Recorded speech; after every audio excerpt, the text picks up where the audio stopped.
عمر ابن عبدالعزیز کی بیوی حاملہ ہے، عمر ابن عبدالعزیز کی بیوی حاملہ ہے، پیٹ میں بچہ ہے۔ میری ماں سنو، تمہارے مطلب کا واقعہ ہے، میری بہنوں سنو، تمہارے مطلب کا واقعہ ہے۔ حضرت عمر ابن عبدالعزیز کی بیوی کے پیٹ میں حمل ہے، لیکن 4 دن سے کھانے کو کچھ نہیں ملا۔ کہنے لگی میرے شوہر پیٹ کا بچہ بھوکا مر جائے گا، جب ماں کھائے گی تبھی تو بیٹے کو لگے گا، جب ماں کو کچھ نہیں ملے گا تو بیٹا کہیں دم نہ توڑ دے، کیا ہوگا؟ کم سے کم میری فکر نہ کرو تو اس بچے کی فکر کرو۔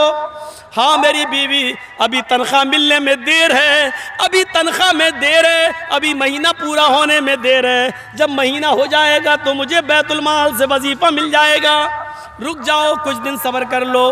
کچھ دن، اس دن میں اس بچے کا کیا ہوگا؟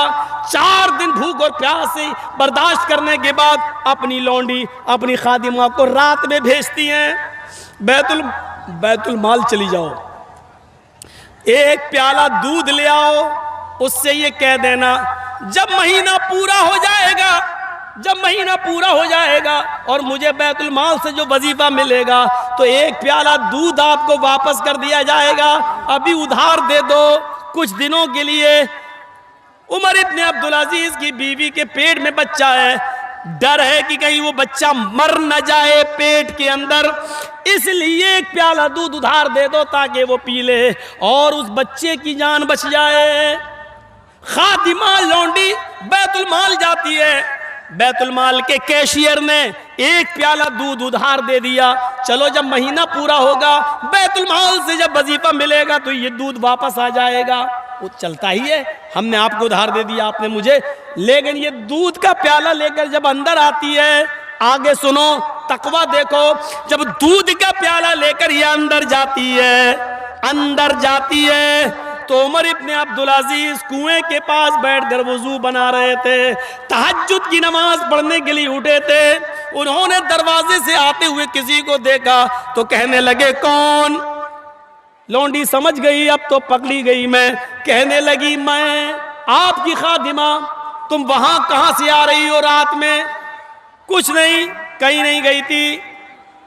یہ تمہارے ہاتھ میں کیا ہے جس کو تم نے اوڑھنی سے چھپا رکھا ہے؟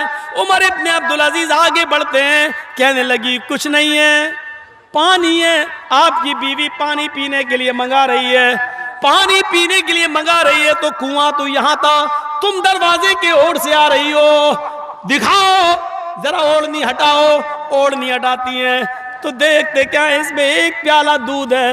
عمر ابن عبدالعزیز کہتے ہیں ایک پیالہ دودھ یہ کہاں سے لائی ہو؟ سچ سچ بتا دیا بیت المال سے لائی ہوں۔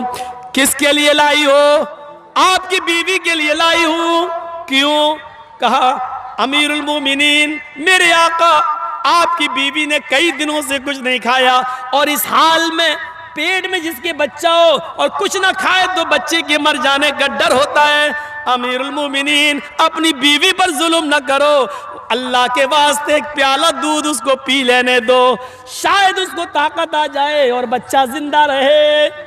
حضرت عمر ابن عبدالعزیز نے وہ دودھ کا پیالہ چھین لیا، فرمایا اے میری بیوی، یہ ایک پیالہ دودھ کا یہ بیت المال سے آیا ہے اور بیت المال تمام مسلمانوں کی ذمہ داری پہ چلتا ہے، سب کا حق ہے، اس ایک پیالہ دودھ لینے کے لیے مجھے تمام مسلمانوں کو بٹھا کر میٹنگ کرنا پڑتی ہے، پھر فیصلہ ہوتا ہے کہ دیا جائے کہ نہ دیا جائے، سب راضی ہوتے ہیں تو ایک پیالہ دودھ ادھار ملتا ہے، ورنہ نہیں۔ یہ میری اجازت کے بغیر کیسے آ گیا ہے؟ کیا تم اس بچے کو چوری کا دودھ پلاؤ گی؟ کیا یہ بچہ چوری کے دودھ سے زندگی پائے گا؟ مسلمانوں کی امانت میں خیانت والا مال اس بچے کی طاقت بنے گا؟ یہ دودھ تمہیں نہیں ملے گا۔ کہا امیر المومنین اللہ کے واسطے ایک پیالہ دودھ میں نے ادھار مانگا ہے، بعد میں جمع کر دوں گی، اگر نہیں ملا تو یہ بچہ مر جائے گا۔ جواب سنیے، اے میری بیوی، اس بچے سے کہہ دو جو تیرے پیٹ میں پل رہا ہے، اس بچے سے کہہ دو بیٹا اگر مسلمانوں کی امانت میں خیانت کے مال سے تیری زندگی بچتی ہے تو نہیں چاہیے مجھے یہ بچہ، مرتا ہے تو مر جانے دو، گرتا ہے تو گر جانے دو، مجھے اپنے بچے کی جو پیٹ میں تیرے مرنا گوارا ہے اس کی موت گوارا ہے، لیکن مسلمانوں کی امانت میں خیانت گوارا نہیں ہے، اس بچے کو چوری کا دودھ پلانا گوارا نہیں ہے، نہیں چاہیے مجھے یہ بچہ۔ میرے بھائیوں، یہ تقویٰ تھا۔ کون سا تقویٰ تھا؟ کون سی بزرگی تھی؟ آج یہ ساری چیزیں ہمارے اندر سے کہاں چلی گئیں؟ آج ہمارے اندر سے یہ تقوی کی بنیادیں کیسے نکل گئیں؟ یہی عمر ابن عبدالعزیز ہیں۔ سارے بچوں نے عید کے نئے کپڑے بنا لیے، عمر ابن عبدالعزیز کے بیٹے کے پاس نیا کپڑا نہیں ہے۔ کل صبح عید ہے، بیوی کہتی ہے ہم پرانے کپڑے پہن لیں گے، آپ پرانے پہن لینا، لیکن بیٹے کے لیے تو نئے کپڑے کا انتظام کرو۔ سب کے بچے نئے کپڑے پہنیں گے اور آپ کا بچہ پرانے کپڑے۔ ایک مہینے کی تنخواہ ایڈوانس لے لو، جیسی وہ لیٹر لکھتے ہیں اپنے خادم کو، کیشیئر کو، ایک مہینے کی تنخواہ ایڈوانس دے دو، اگلے مہینے کاٹ لینا، یا میں اگلے مہینے کی تنخواہ نہیں لوں گا، ہمیں ایک مہینے کی تنخواہ ایڈوانس دے دو، اگلے مہینے مت دینا۔ اس کیشیئر نے بیت المال کے اس لیٹر کے اوپر دوسرا جواب لکھ دیا اور بھیج دیا، اس کو کھا لیا۔ عمر ابن عبدالعزیز کے خادم نے کہا، انہوں نے ایڈوانس تنخواہ نہیں دی بلکہ اس میں کچھ لکھ دیا۔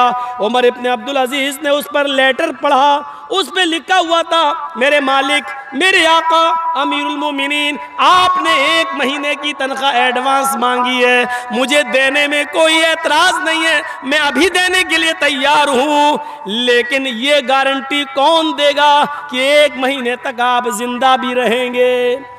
آپ کو ایک مہینے کی تنخواہ دے دی، کل یا پرسوں اگر آپ کا انتقال ہو گیا تو پیشگی جو انکم گئی ہے، پیشگی جو تنخواہ گئی ہے، وہ بیت المال میں واپس کون کرے گا؟ اس کی ذمہ داری کون لے گا؟ آپ اپنا ضمانتی اور ذمہ دار پیش کرو، میں تنخواہ دینے کے لیے تیار۔ کہا میری بیوی جس کا کیشیئر اتنا ایماندار ہو، میں اس سے ایک مہینے کی تنخواہ ایڈوانس کیسے لے سکتا ہوں؟ اس نے کہا کہ گارنٹی دو کہ اگلے مہینے تک زندہ رہو گے، لیکن اگلے مہینے تک زندگی کی گارنٹی بھی میں نہیں دے سکتا، اس لیے میرے بچے کو کل پرانے کپڑے پہننا پڑیں گے، عید کے دن ہمیں بھی پرانے، تمہیں بھی پرانے، اور اس بچے کو بھی پرانے کپڑے پہننا پڑیں گے، ہم ایک مہینے کی تنخواہ ایڈوانس نہیں لیں گے۔ تقوی کی یہ بنیادیں تھیں جس سے ہمارا اسلام مضبوط تھا، ایمان مضبوط تھا، یہ تقوی تھا، لیکن آج یہ تقوی ہماری زندگیوں سے دور ہوتا چلا جا رہا ہے، اس لیے عبادت کی روح نکل گئی، اس لیے عبادت میں ہمیں مزہ بھی نہیں آ رہا ہے۔ ہمارے 2 گھنٹے پورے ہو گئے ہیں میرے پیارے ساتھیوں، کھینچ تان کر میں نے 2 گھنٹے آج اپنے پورے کیے آپ لوگوں کے اچھل کود کے باوجود، لیکن آئندہ جب جلسہ لیجئے خاص طور پر میرا، تو تھوڑا سا شانتی بنانے کی کوشش کیجئے اور صحیح سے انتظام ہونا چاہیے۔ اب تو شاید آدھے سے زیادہ لوگ جا بھی چکے ہیں، میں 5 منٹ آپ کے سامنے بیٹھا ہوں۔ میری گزارش ہے آپ سے، اس مدرسے کے لیے جو بھی آپ تعاون دینا چاہیں، میرے ہاتھ میں دینے سے اگر خوشی ہو رہی ہے تو میرے ہاتھ میں لا کر بھی دے سکتے ہیں۔ اللہ تعالی ہمارے دلوں میں تقوی پیدا فرمائے، ہمیں